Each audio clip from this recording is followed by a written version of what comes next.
The day they fired me, the office smelled like burnt coffee and cheap perfume. I was sitting at my desk, closing out the last of my emails, when my manager's shadow blocked my screen. Her lips curled around the words like she'd been rehearsing them for weeks. "Pack your desk. You're terminated." I didn't ask why. I didn't argue. I just looked at her, slow and steady, until she flinched. Then I smiled, not wide, just enough for her to see I wasn't surprised. Because I'd already left. And she didn't know that what she thought she was taking from me was already gone. Flashback, 2 months earlier. It started with a funeral. My boss, Margaret, collapsed in her office on a Tuesday afternoon. Heart attack. Gone before the ambulance arrived. I was the one who found her. I stayed until her family came, until the paramedics zipped the bag. She was more than a boss. She was the one who had pulled me out of a failing department 3 years ago and handed me the biggest accounts in the firm. At the wake, her husband took me aside. His eyes were swollen from grief. "She trusted you," he said. "I know she'd want you to keep running her portfolio. 12 long-term clients. $1.2 million in annual contracts. Her life's work." I nodded, but I didn't tell him I'd already seen what was coming. The signs had been creeping in for months. The new regional manager, let's call her Dana, had been circling my accounts like a vulture, sitting in on my calls without invitation, asking for status updates that had nothing to do with her role. At first, I thought she was just ambitious. Then I started hearing from clients, subtle things. She was emailing them directly, offering additional services under her name, taking them to lunch without me.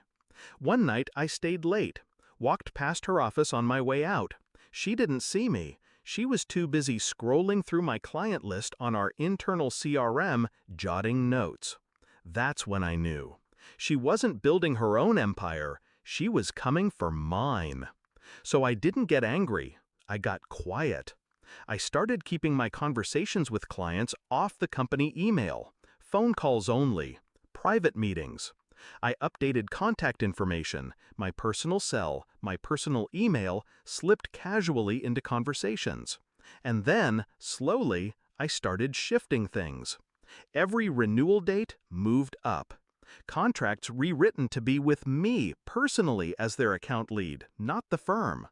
I spoke to legal, off the record, to make sure every signature was airtight. By the time Margaret's funeral came, the portfolio Dana thought she'd inherit was already out of the company's hands. Execution began the day after the funeral. The clients knew about Margaret. I kept the calls personal. No sales pitch, just, "I'll take care of you. I always have." One by one, they agreed to follow me. I didn't quit right away. I waited.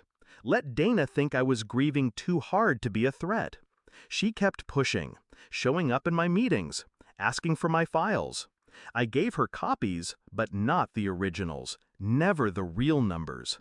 By the 3rd week, she was telling other managers that I was dropping the ball. I didn't correct her. I wanted her confident, sloppy. The trap closed on a Friday morning. I walked into HR with my resignation letter. 2 sentences. Effective immediately. No reason given. I handed over my badge, my laptop, wiped clean except for the generic company software. Then I walked straight past Dana's office without looking in.